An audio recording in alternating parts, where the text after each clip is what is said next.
것들을 못 하시는데 누가 그러시더라고. 은혜는 쉽대. 받으면 되는 거라. 근데 사랑은 어렵대. 하나님의 사랑이 나에게 들어와서 내가 줘야 되는 건데 내가 희생이 따라가야 되니까 사랑은 어려운 거다. 이렇게 말씀하셨습니다. 그래서 제가 학교도 그만두고 또 예기치 않게 목회자의 길로 들어왔는데 저희 그 총회에서 교육부 등록된 대학원대학교가 있어요. 그래서 거기서 이제 강의를 하게 됐는데 너무 재미있는 거는 제가 이제 간호학을 하고 호스피스도 한 30년 가까이 하고 저의 아이덴티티는 간호사가 굉장히 커요. 그런데 어떤 계기로 하나님이 좀 허락하셔서 노인복지학을 전공을 하고 다녀와서 복지사 자격도 가지고 있었는데 내가 이 자격을 쓸 일이 있을까 그렇게 생각을 했었어요. 사실은 그랬는데 제가 지금 이 원석에서 가르치고 있는 거는 사회복지학과에서 그 인지재활 쪽, 인지기능 향상 주로 치매나 뭐 뇌졸중 환자 대상에 그런 부분에 저도 공부하면서 가르치고 있어서 이것도 이렇게 쓰시기도 하고는 신기하다라고 생각을 했습니다. 그러면 이제 오늘 노화와 죽음, 생애 말기 돌봄과 영영 치료에 대해서 이야기를 할 텐데요. 사실 이 생애 말기에 있는 분들이 정상적인 노화를 통해서 별 질병이 없이 임종에 가까이 하는 그런 분들이 있고 또 제가 오랫동안 했던 것은 질환으로 말미암아 말기에 더 이제 완치가 불가능한 그런 분들을 대상으로 이제 생명의 마지막을 어떻게 아름답게 보낼 수 있도록 도울 수 있나 하는 그런 부분에 쭉 이제 신경을 쓰고 일을 해왔었습니다. 오늘 이렇게 주제를 이렇게 주셨기 때문에 다음 슬라이드 읽어주세요. 그래서 삶과 죽음은 이게 호스피스의 철학이기도 하는데요. 태어나서 살다가 죽는 것은 인간 삶의 자연스러운 과정이다. 이게 너무나 자연스러운 건데 이제 생명을 하나님이 주셨다고 생각 안 하고 생명이 내 거, 인간의 거라고 생각하기 때문에 여러 가지 윤리적인 문제도 생기는 거죠. 그래서 우리가 태어나는 것도 죽는 것도 선택할 수 없지만 사실 선택할 수 있어요. 또 준비할 수 없지만 준비할 수 있어요. 왜냐하면 어떻게 살 것인가 하는 것을 선택할 수 있고요. 언제 누구에게 어떻게 태어날 것인가 우리가 선택할 수 없지만 그 다음에 어떤 죽음을 죽을 것인지를 확실히 모르니까 그걸 준비할 수 없지만 적어도 잘 살면 잘 죽을 수 있고 내 삶의 마지막은 잘 살다가 잘 죽음으로써 완성되는 거라는 것을 이해하고 그렇게 살 수 있으면 잘 준비할 수 있죠. 죽음이라고 하는 거는 그 두려움이라고 하는 포장지로 쌓여 있는 것 같아요. 그래서 죽겠다는 말을 되게 많이 하거든요. 배고파 죽겠어, 이뻐 죽겠어, 이워 죽겠어. 죽을래? 그런 거 미쳤냐.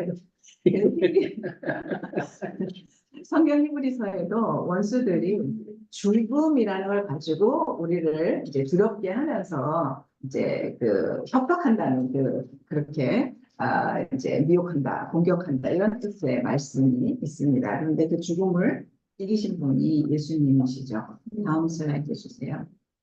네, 그래서 죽음의 원인은 크게 자연상 성장하다가 그 다음에 이제 노화가 돼서 그 다음에 기력이 진해서 돌아가시는 이게 가장 자연스러운 거고요. 그 다음에는 이런저런 이유로 질병에 걸려서 병으로 인해서 사망하는 거. 그 다음에 또 하나는 사고사죠. 뭐 교통사고나 자살이나 무슨 폭발 사고나 자연재해나 네, 그래서 이런 것으로 인한 무슨 사망도 있는데 오늘 저는 이 사고사 빼고 자연사하고 병사에 관해서 다루려고 합니다. 다음 슬라이드.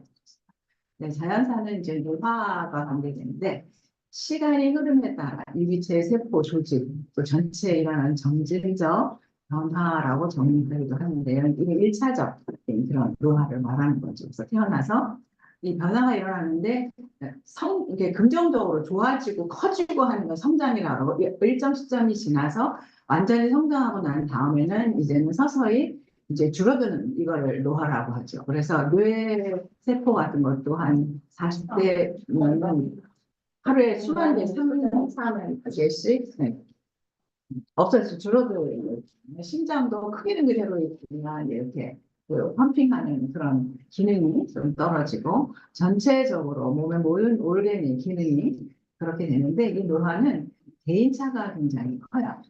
잘 관리하고 어떤 마음가짐으로 사느냐에 따라서 이제 개인과 개인에게도 차이가 있지만 내 몸에 있는 기관, 어떤 시스템 상 그 관계 중에도 개인차가 굉장히 크다. 그래서 그렇게 살다가 하나님께서 돌아오라고 하실 때 되면 이렇게 자연스럽게 돌아가시는 분은 식사하시다가도 가시고 주무시다가도 가시고 또 뭐 가만히 앉아 있다가도 가시고 그래서 이제 어르신들이 제일 선호하는 죽음이 자다가 아침에 못 일어나고 죽는 거. 네.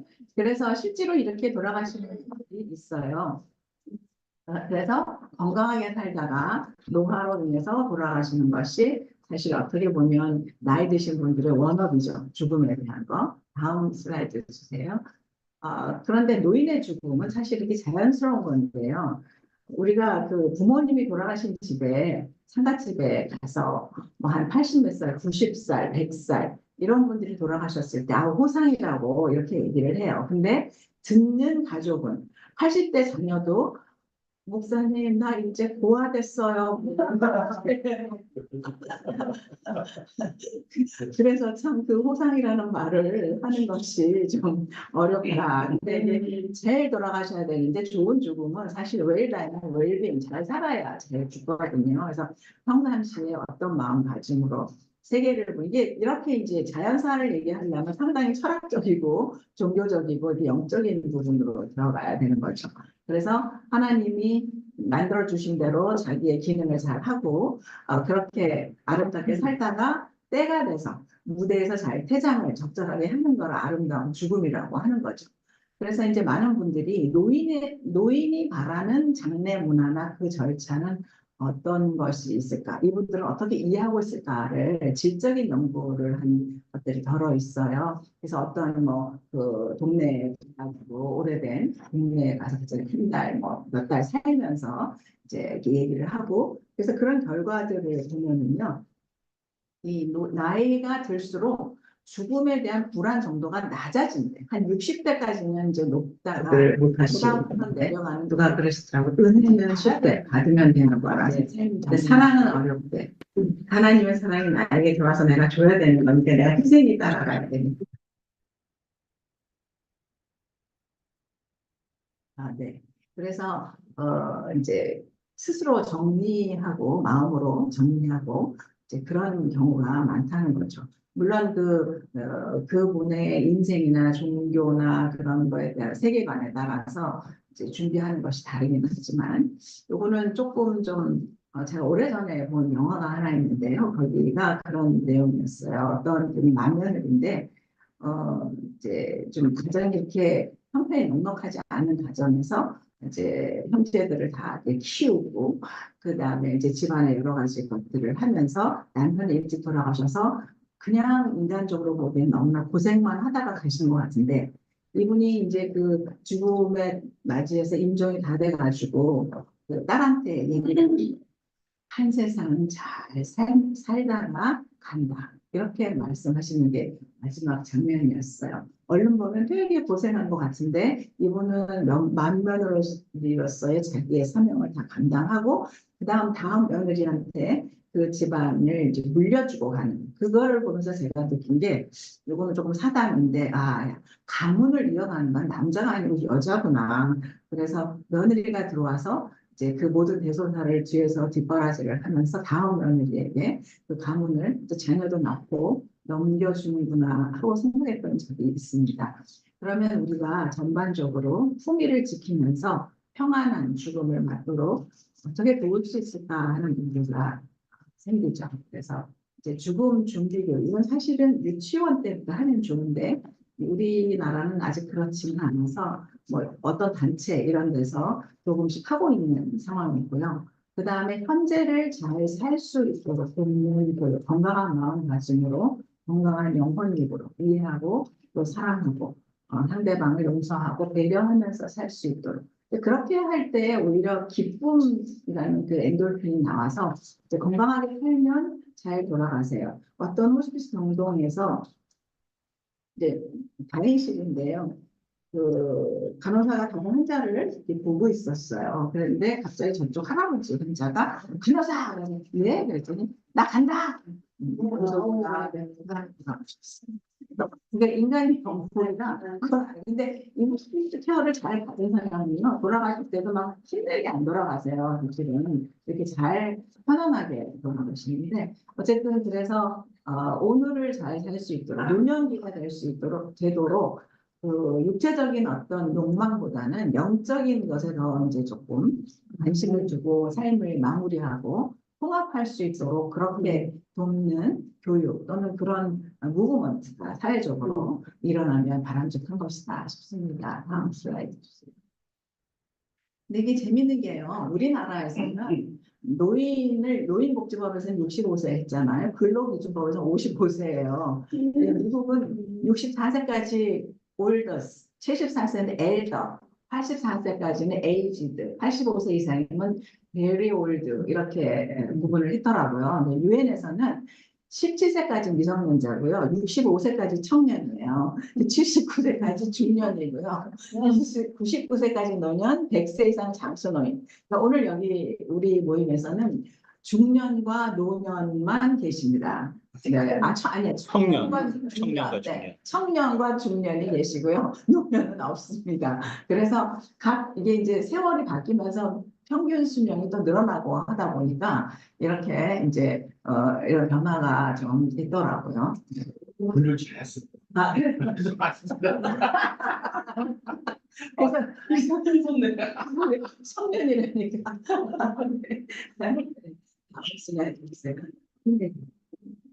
진짜 노인의 죽음은 아까 말씀드렸듯이 자연사, 노인이라는 또 다 자연사가 아니에요. 노화를 겪으면서 여러 가지 질병을 이제 겪게 되잖아요. 뭐 당뇨, 고혈압, 심혈관계 질환, 뭐 뇌졸중 이렇게 이제 병사 하시는 분들이 있어요. 노인 중에도. 근데 그분들이 호스피스 완화 의료를 들어와서 받는 경우 굉장히 럭키한 경우예요. 우리나라가 어느 정도 법적으로 좀 제도를 가지고 있다고 하지만 참 미비해서 병상 수도 적고 또 전국적인 가정 호스피스 제도도 아직 완전히 정착이 안 되고 그래서 받고 싶어도 못 받는 경우 또는 재밌는 거는 이 호스피스가 국가에서 이제 시범 사업하고 지정 사업하고 하는 무렵에 국립암센터에서 어떤 풍경이 있냐면 환자한테 이렇게 말해. 이제 더 이상 병원에 오지 마세요. 더 이상 뭐 항암제로 뭐 할 거 없습니다. 그러면서 이렇게 프린트를 하나 출력한 걸 줘요. 전국에 있는 호스피스 기관 리스트를 주면서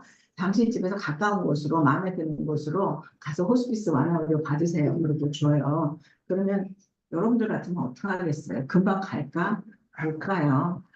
의사 바꾸는 건 너무 어렵고 사실 미장원 미용사 바꾸는 것도 어려워서 20년 30년 다니는 사람들이 있는데 그래서 처음에는 어찌할 바를 모르고 이것도 해보고 저것도 해보고 하면서 방황하던 하는 게 저희 연구 결과는 2.5개월이에요. 2개월에서 3개월. 그리고 언제 호스피스가 연락하냐면 임종 과정이 시작될 때 증상이 막 나타나잖아요. 그때 전화를 하는데 저 같은 경우는 그때 전화 받으면 설명하고 다 이제 도와주고 상담하지만 오시라고 안 해요.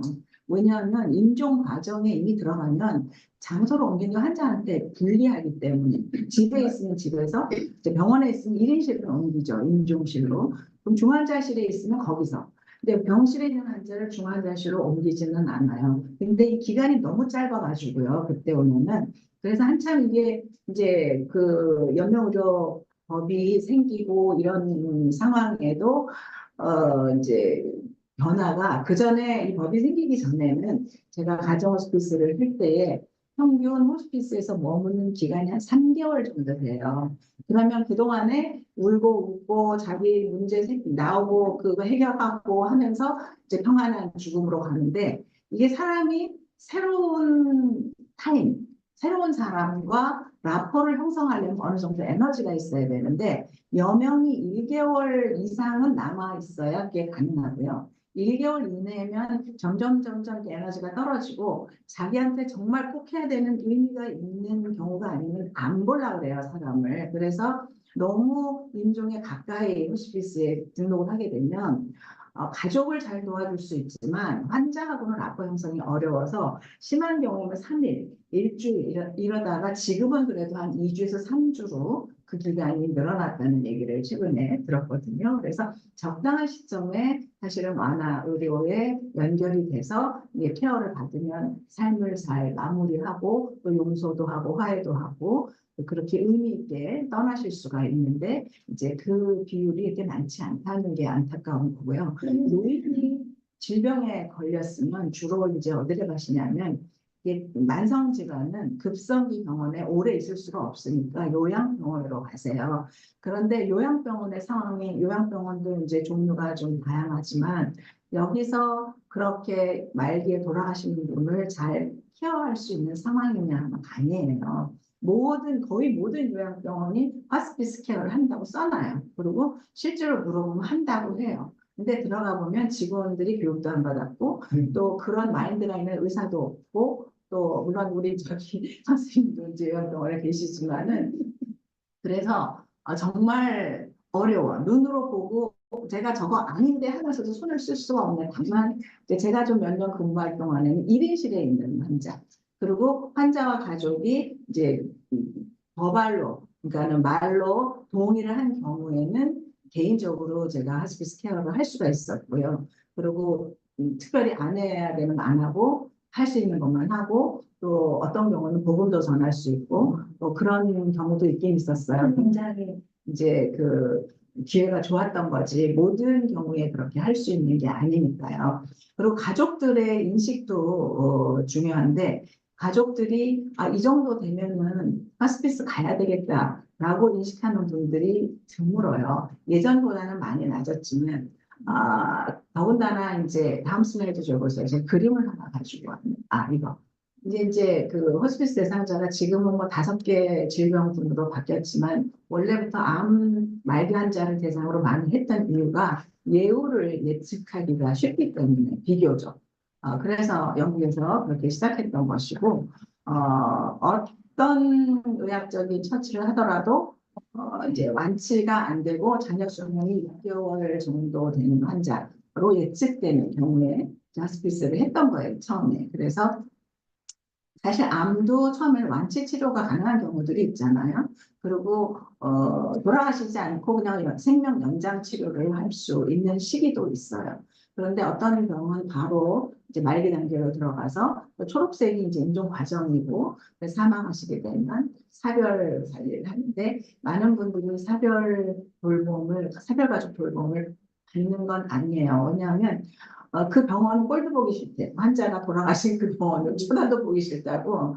그래서 전화하면 상담에 응하고 울기도 하고 하는데 오시라고 하면 안 오시고 정상적인 사별 과정을 겪는 사람도 돌아가신 그 대상자의 한 3분의 1 정도 오시면 많이 오는 거예요. 근데 그래서 이 사별 단계는 사실은 꼭 우리 기관에서 돌아가신 환자의 가족이 아니라도 그냥 연결이 되면 다른 이유로 돌아가셨더라도 그 유가족도 같이 하고 또 사이즈가 작은 호스피스에서는 한 두세 군데 그 근처에 있는 호스피스 기관이 연합해서 사별가족 모임을 하기도 하고 이제 그렇게 지금 발전해 가고 있거든요.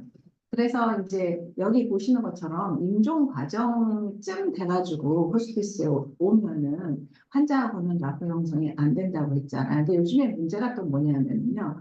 한 6개월 이 정도 남은 분들은 안 돌아가실 것 같이 보이는 경우가 많아요. 그래가지고 사실 욕심이 좀 나는 거죠. 환자도 그렇고 의사도 그렇고 그래가지고 요 사이에 팔리에이티브 메디신을 좀 더 늘리는 거예요. 그래서 사실 세브란스 병원 같은 경우도 가정 호스피스가 있었는데 그다음에 호스피스 병동이 생긴 게 아니라 완화 의학 병동이 생겼어요. 그러면 그때도 환자가 죽음 들어오니까 이거 죽음 아니고 산 치료를 한다. 그래서 마지막까지 해보는 거예요. 이것저것 항암제도 하고 그렇게 하는데 거기서 시간을 보내다가 정말 호스피스에 늦게 오면 진짜 의미 있는 마무리가 어려워지는 그런 면도 있어서 이 부분은 이제 의사 선생님들이 이게 분별을 잘 해주셔야 되는데 딱 이렇게 저 금그어 놓은 것처럼 하기는 어렵지만 그 굉장히 델리게이트하고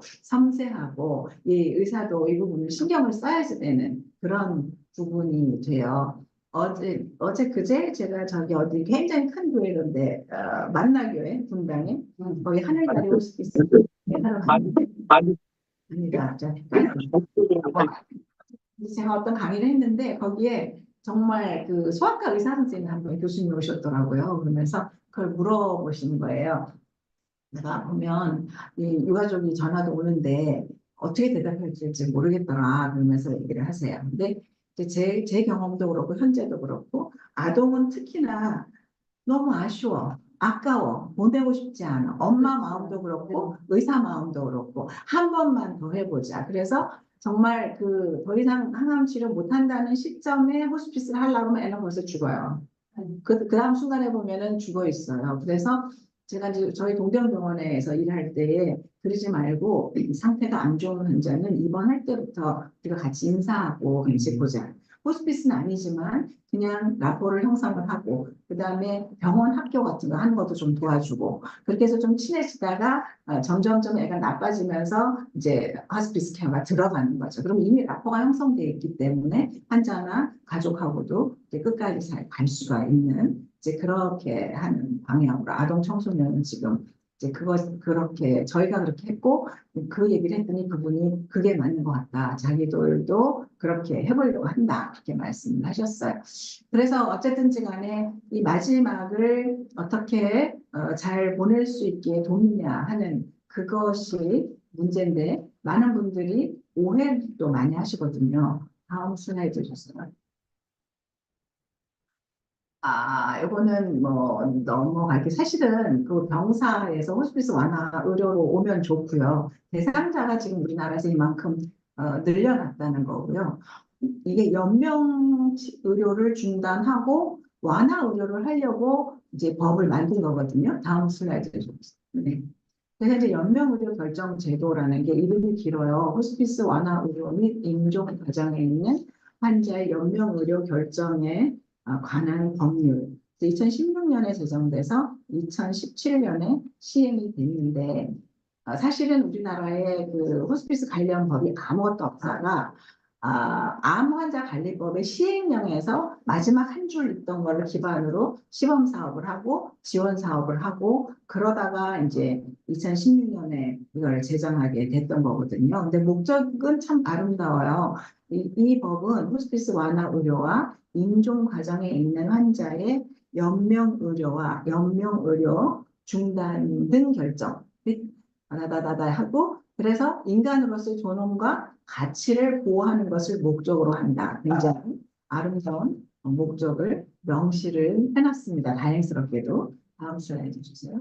그래서 이제 정의들이 나오는데 임종 과정에 대한 정의가 나오고요. 회생 가능성이 없고 급속도로 증상이 악화돼 사망이 임박한 상태. 보통 이 임종 과정을 하는 시간이 48시간이거든요. 근데 경우에 따라서 좀 빠르기도 하고 늦기도 하고 뭐 한 일주일 가기도 하고 그래서 이미 이거는 무슨 말이냐면은 인간이 인간으로서 존재하는 거는요 영과 혼과 육이 이렇게 통합이 돼가지고 잘 이렇게 기능하는 건데 임종 과정은 몸에서 영혼이 빠져나가는 시간이기 때문에 통합이 아니라 이제 분리되고 있는 상황이에요. 그래서 실리콘 그 글러브 같은 거를 끼고 있다가 벗을 때 훅 못 벗잖아요. 그럼 이렇게 하면 이 손이 밖에 있는 시간 부분도 있고 안에 있는 부분도 있고 그래서 이제 다 빠지면 이제 돌아가셨다고 하는 건데 그 시간이 길지 않다는 거예요.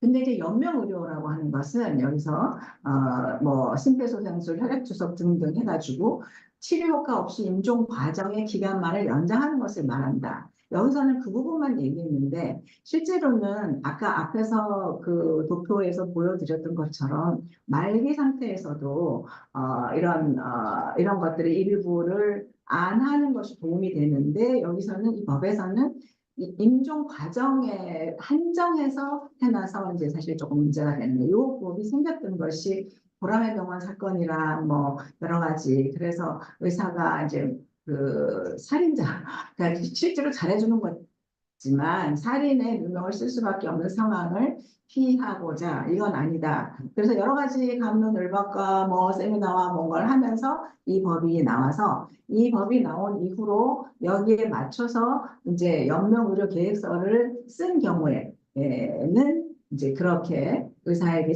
그런 책임을 묻지 않게 되는 그런 결과가 됐죠. 그래서 이제 이거를 문서로 작성해야 되고 또 건강한 성인도 19세 이상이면은 이거를 할 수가 있는데 등록된 기관에서 해가지고 또 그 기관에 이게 등록을 해야 돼요. 정보 연명의료 정보 포털인가 거기에다가 그 기관에서 등록을 해줘야 효과가 나타나요. 언제든지 처리할 수는 있지만 그런데 이제 대부분의 요양병원에서는요. 이런 걸 받아요. 근데 뭘 받냐면은 심폐소생술 안 하겠다. 보통 이거 받아요. 뒤에나. 그러면 심폐소생술 안 하면 다른 거 뭐 승합제나 이런 것도 다 해요. 그러니까는 말은 우리가 호스피스하고 이런 것도 이제 서명을 받는다 하는데 그러면 여기 연명의료결정제도에서 있는 연명의료 계획서를 써서 거기다 등록을 하면 되지 않겠냐. 그건 안 하는데 왜냐하면 그거를 해버리면은 이 요양병원에서 이건 죄송한데요. 이제 수가 올릴 수 있는 걸 아무것도 할 수 없기 때문에 실제로는 그래서 안 하시더라고. 그래서 이런 이제 연명의료 결정 제도가 없었던 것보다 있는 것이 낫기는 하지만 아직 좀 부족하다라는 것이고 또 한 가지는 일조에서 그렇게 인간의 존엄성 뭐 이런 것을 얘기했음에도 불구하고 이거를 좀 뜯어 고쳐가지고 안락사를 편하게 할 수 있도록 그래서 그런 것에도 법적 제재를 받지 않도록 하고자 하는 시도들이 두세 차례 있었어요. 그래서 이걸 이렇게 바꾸자. 법안을 이제 개정하는 거를 국회의원들이 내는 거죠.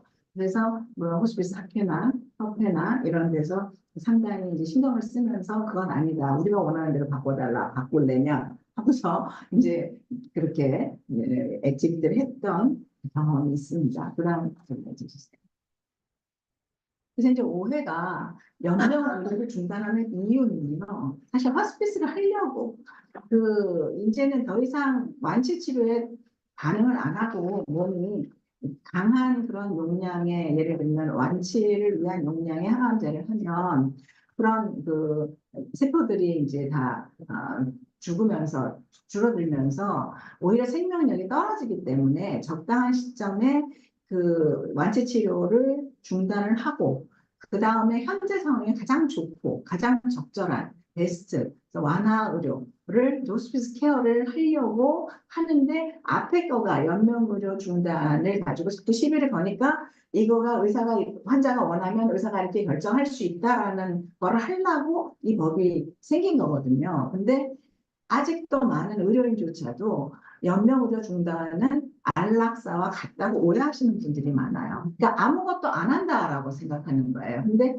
이거는 그게 아니라 하면 오히려 지금은 몸에 해로운 그러한 것을 중단하는 것이지 진짜 좋은 거를 안 하는 건 아니다.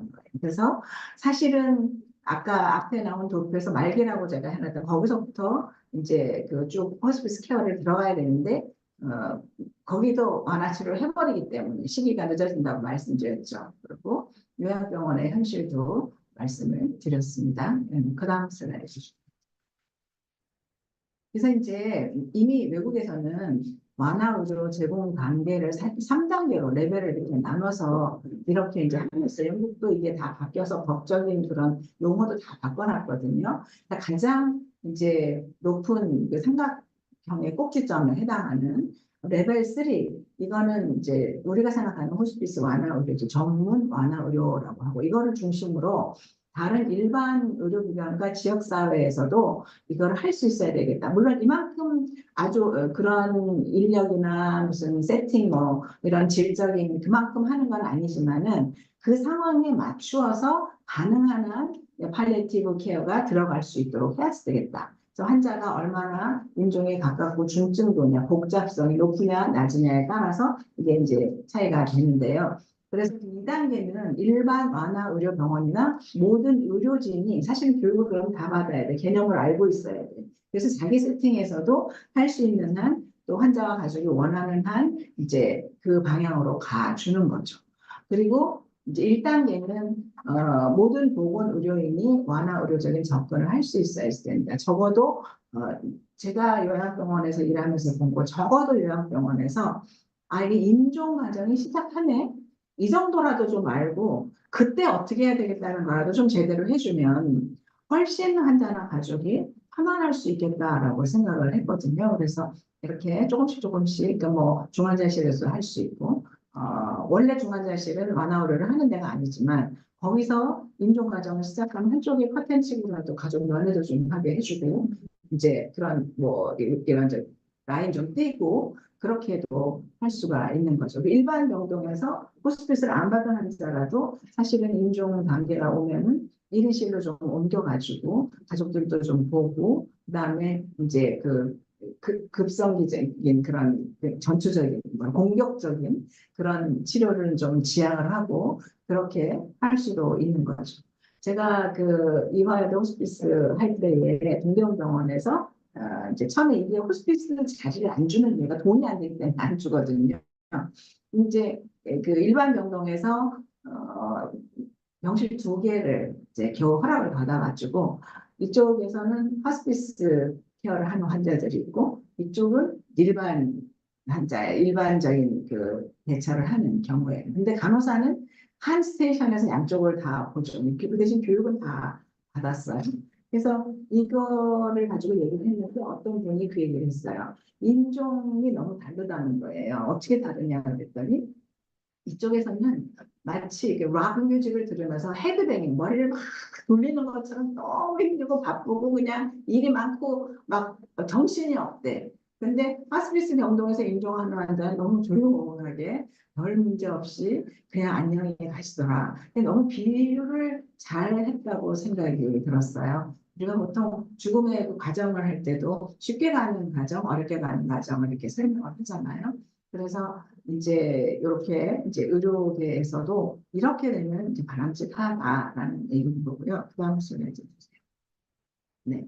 제가 이걸 가져온 거는요. 제가 오늘은 사실은 호스피스가 어떻고 저떻고 하는 얘기는 안 했어요. 왜냐면 대부분 지금은 다 알고 계시기 때문에 완치 치료 때 여기는 증상 조절, 증상 완화 치료고, 의사가 중심이 된 의료팀이 이제 치료를 하면 이쪽은 이제 다학제적인 호스피스 팀이 전인적으로 돌보기 때문에 환자가 남은 시간에 뭐 누구하고 어디서 뭘 하고 싶은지 또 가장 불편한 증상을 어떻게 조절해 주는지 여기서 가장 이제 중심을 두는 게 통증이긴 한데 통증을 어떻게 조절해 주는지 호스피스에서는 등록하고 24시간 이내에 통증이 조절되는 걸 목표로 삼고 치료를 하거든요. 이제 그런데 지금은 거의 99.95% 거의 100% 가까이 통증이 조절이 돼요. 제가 처음에 호스피스를 시작했던 한 30년 전만 해도 좀 그렇지 않았어요. 그래서 힘든 경우도 있었는데 어쨌든 그렇게 그거보다 가장 더 중요한 것은 사람이 일생을 살면서 어디 여행을 갈 때도 짐을 싸고 집을 정리하고 가잖아요. 청소해놓고 가잖아요. 근데 인생을 60년, 70년, 80년 혹은 뭐 40년, 50년 인생을 살았는데 뒤돌아보면서 정리를 하고 또 갚을 거 갚고 또 받을 거 받고 이렇게 이제 그게 꼭 물질적인 것뿐만 아니라 정신적으로도 영적으로도 그런 것을 하고 정리하고 왔던 것으로 떠날 수 있게 도와주는, 또 혼자 쓸쓸하게 죽지 않고 옆에 같이 있어주죠. 그리고 가족도 무섭잖아. 겁이 나거든요. 나 혼자 있을 때 이 환자 돌아가시면 어떡하냐고. 근데 이제 그런 것들을 함께 하면서 해주는 그런 이제 프로그램이잖아요, 이게. 그래서 사실은 인간을 정말 하나님이 창조하신 피조물로 이해하고, 그리고 삶과 죽음이 하나의 정상적인 과정이라는 걸 이해하고, 하나님이 부르시면 그 시점을 늘리거나 줄이지 않고, 자연스럽게 최대한 살다가 가실 수 있게 돕는 거. 그런 목적으로 이 일을 하잖아요. 그래서 이게 유명한 말이긴 하지만 이분 시슬리 썬더스라고 미국에서 현대 호스피스 창시자 영국에 영국 사람들은 하고 웃어요. 자기네가 더 잘한다고. 또 이 사람이 그 창시자냐고 하는데 실제로 이분이 미국에 가서 강의를 해서 미국의 커네티컷 하스피스가 처음으로 생기고 발전하게 되고 그렇게 됐어요. 이분이 한 말 중에 당신은 당신이기 때문에 소중합니다. 우리가 앞에 사람들, 옆에 사람 보면서 그렇게 말해볼까요? 당신은 당신 때문에 필요합니다. 그 다음에 당신은 당신 생의 마지막에 있음으로써 좀 다시는 안 오는 시간. 사실은 이 시간도 다시 가면 안 와요. 그래서 제가 호스피스 하면서 배운 거는요. 제가 저장되지 않은 번호 전화가 안 받고 또 계획이 없는 거 뭐 강의해달라 그러면 피해 다니지만 일단 강의를 수락을 했고 뭐 하기로 했으면 정말 최선을 다하는 거. 왜냐하면 다시 오지 않을 시간. 같은 기관에서 강의를 해도 작년하고 올해하고는 이 틀리고 사감도 틀리잖아요. 그래서 할 수 있는 한 다 쏟아주고 오거든요. 그 이유는 다시는 안 오는 그런 소중한 순간이기 때문에. 그래서 우리는 이 호스피스 팀은 당신은 평화스럽게 죽을 수 있도록 돕는다. 그런데 그럴 뿐 아니라 죽을 때까지 잘 살 수 있도록 최선을 다하려고 한다. 그래서 이 소셜 데스, 그러니까 살아있는 사람인데 죽은 사람처럼. 그 환자가 제일 힘든 게 뭐냐고 물었어요. 그랬더니 자기가 담도암 걸려서 3년 된 사람인데 수술하고 항암 1차 했고 2차도 했는데 3차를 할 수가 없어서 호스피스에 이제 들어온 사람이거든요. 근데 이 의사가 일반 이제 회진을 할 때 나을 수 있는 사람한테 세 가지 물어본대요. 잠 잘 잤냐고, 아픈 데 없냐고, 밥은 잘 먹었냐고 물어보는데 자기한테는 괜찮아요? 이러고 간대요. 질문 하나만 하면. 근데 거기 외과 병동이었는데 이 주치 의사가 수술이 많이 있어서 바쁜 날은 와가지고 나을 수 있는 환자는 괜찮냐고 한마디 질문해서 자기는 쓱 돌아가는데 일별도 안 하고 이제 이분이 뭐라고 하냐면 난 주소온 자식이냐고 시키는 대로 수술하라면 수술하고 항암자라면 항암자고 입원하라면 입원하고 퇴원하라면 퇴원했는데 이 상황이 돼서 나한테 조금 신경 써주면 안 되는 거예요. 없는 자식처럼 너무 그게 제일 힘들다. 이게 사실은 사회적으로 이렇게 이제 아이솔레이션이잖아요. 제가 대학교 4학년 때 실습 중에 내과 병동을 실습하는데 어떤 병실에 들어가려 했더니 수간호사 선생님이 불러요 저를. 그래서 왜 이렇게 들어가지 말래서 왜요? 그랬더니 암 환자잖아 말기야 들어가지 마 이렇게 말했어요.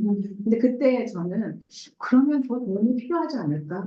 왜 들어가지 말라고 하지? 굉장히 궁금하게 생각했던 기억이 있어요. 근데 이제 하스피스를 하고 보니까 그때 정말 더 도움이 필요하고 더 따뜻한 그런 것이 필요하고 세실리 산더스가 그 얘기를 했어요. 물어봐라 환자한테. 네가 제일 힘든 게 뭐고 우리가 해줬으면 좋은 게 뭐고 네가 원하는 게 뭔지 물어보면 답이 다 나오는데 많은 의료진들이 안 물어본대요. 그리고 책에서 배운 대로 하려고 한대. 이게 동떨어지는 거예요 환자하고. 그래서 이분은 이제 간호사 사회복지사였다가 간호사였나 하여튼 사회복지사 간호사 나중에 의사까지 됐어요. 그 이유가 환자를 더 돕고 싶다 했더니 그 얘기를 들은 의사가 그럼 의과대학을 가라. 그래갖고 가서 이 사람은 이제 말기 환자를 통증 없이 잘 도울 수 있는 거를 거의 평생을 연구하시고 실무에 계시고 그랬던 분이어서 싱가포르에서 이분을 뵌 적이 있거든요. 그래서 정말 이 말은 사실은 우리가 꼭 환자뿐만 아니라 우리 건강한 사람한테도 한 분 한 분이 문지호 선생님이라서 소중한 거예요. 다른 사람이 아니고 그렇잖아요. 그러니까 너라서 당신이라서 소중한 거잖아요. 그런 사람들하고 우리 함께 보내는 시간이 한순간 한순간이 너무나 소중한 시간인 거죠. 그런 순간을 잘 보내면 마지막에 갈 때도 안녕하고 잘 가실 수가 있어서 그래서 제가 썼던 책의 제목을 그 월간 조선에서 그렇게 붙여주셨어요. 아름다운 죽음을 위한 안에서. 많은 분들이 뭐 어떻게 아름다울 수가 있어? 죽음이. 근데 아시죠? 왜 아름다운지. 무대에서 올라갔으면 내려올 때 딱 내려와야 되는데 안 내려가려고 진짜 지금 주연은 길게 있잖아 조연은. 근데 나와서 성문 한 번 열고 내려가야 되는 병사 1. 그냥 내려와야 쌈박한 거잖아요. 안 내려가려고 문기적거리면. 그래서 제가 정말 호스피스 하면서 그 시커먼 그 외제차로 저를 모셔다가 집에 가고 또 모셔다 주고 하는 엄청나게 부자 있는 무슨 회사 사장님, 사모님이 있었어요. 근데 이분이 너무나 살고 싶어. 그래가지고 정말 삶을 붙들고 싶은 거예요. 근데 이분이 이렇게 몇 년 동안 이렇게 아프니까 병원에 입원하면 정말 코고 아픈 특실에 계시지만 남편이 다른 여자가 있어. 근데 그 어떤 그 의무감 때문에 뭐 돈으로 할 수 있는 건 다 해주지만 근데 부인이 여자가 영물인데 인간이 그걸 모르겠어요. 굉장히 외롭고 마음이 아프고 그런 거예요. 어떻게 하든지 살고 싶어. 그래가지고 누구한테 들어보니까 순복음교회 조용기 목사님이 그렇게 병을 잘 고치신대더라. 그래가지고 그분은 이제 어렵게 모시고 그분도 기도하시는 분이 좀 가야 될지 안 가야 될지 모르시겠어요. 근데 이 남편이 워낙에 하여튼 영향력이 있는 분이라 조용기 목사님 모시고 왔어요. 근데 조용기 목사님 오시면 이분은 생각하기를 자기한테 딱 안수해서 병을 고쳐줄 걸로 기대를 했는데 실제는 그렇게 안 하고 복음을 전하고 예수님께 구원 받으시라고 그러고 가시더라고요. 이분 너무 실망했지만 진짜 중요한 얘기를 한 건데 이제 그걸 못 받아들이고 너무나 정말 안 가고 싶은데 할 수 없이 가는 그 안타까운 모습을 보기도 했거든요. 그래서 우리가 사실은 지금 이제 문제점들이 있는 것을 제가 간간히 지적을 했는데 이런 생애 마지막 순간을 잘 보내려면 전 국민적으로 어렸을 때부터 죽음 준비 교육도 하고 그다음에 잘 사는 법을 사실은 가르치고 죽음 이상한 게 아니다. 두려운 게 아니다. 자연스러운 거다라는 인식이 이렇게 이제 자꾸 퍼져야 되는 거죠. 근데 하나 안타까운 것은 정말 이런 마인드를 가지고 호스피스를 시작했던 분들, 초창기에 이런 분들은 뭐돈 없어도 했고 법이 없어도 했고 정말 생명을 살리는 일을 했는데 이게 제도가 되다 보니까요. 어떤 일정 수준의 그 제도에 맞는 자격 기준이 있어야만 하게 된 거예요. 이 일을 돈을 주는 거지 나라에서. 그리고 이제 이걸 호스피스 병동을 하나의 구색 갖추기로 지역 암센터에 호스피스 병동이 있어야만 거기 이제 또 국고 지원을 주는 그러니까 관심도 없고 해보지도 않은 사람 그런 분들이 병동을 막 만들어서 만든 건 좋은데 거기에 있는 인력이 또 로테이션을 해요. 그러니까 계속 그런 마인드를 가지고 일할 수 있는 사람들이 많이 이제 줄어들고 그런 또 어려움도 있는 거를 볼 수가 있었어요. 그래서 사실은 국민의 어떤 수준이 좀 올라가고 이 한 사람이 굉장히 중요하거든요. 이 일을 맡고 있는 한 사람. 그래서 그 팀에서 한 사람만 제대로 이 미닝, 그 하스피스의 의미를 알고 삶의 마지막을 어떻게 보내도록 돕는지를 아는 사람이 한 사람만 끼어 있어도 사실 그 팀이 굴러가더라고요. 그래서 이제 그런 부분이 우리가 기도해야 되고 또 이제 주변에 이렇게 퍼뜨려야 되고 그런 거라고 생각을 합니다. 여기까지